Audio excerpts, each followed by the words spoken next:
Mobile তোমার পড়া নষ্ট করছে? তুমি কি পড়তে বসলে বারবার মোবাইল হাতে তুলে নিচ্ছ, 5 মিনিটের জন্য সোশ্যাল মিডিয়া অ্যাপ খুলছো আর দেখছো 1 ঘন্টা শেষ? যদি এমনটা তোমার সাথে হয় তাহলে এই ভিডিওটা তোমার জন্য। সমস্যা আসলে কোথায়? মোবাইল নিজে খারাপ নয়, সমস্যা হলো কন্ট্রোল কার হাতে। তুমি মোবাইল ব্যবহার করছো নাকি মোবাইল তোমাকে ব্যবহার করছে?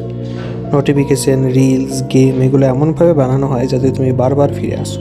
ফলাফল কি? ফোকাস নষ্ট, পড়াশোনা নষ্ট, সময় নষ্ট।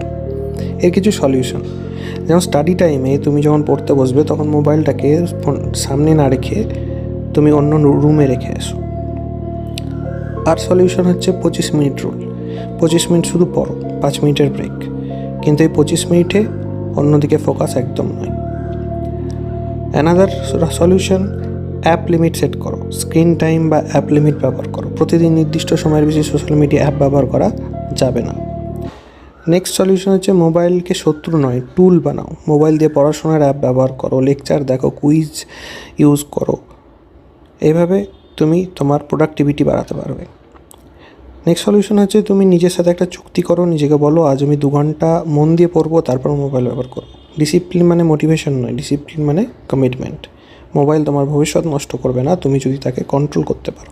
তাই আজ থেকেই শুরু করো ছোটো ছোটো পরিবর্তন এবং বড় ফলাফল, কারণ তোমার সময়ই তোমার আসল শক্তি। Thank you.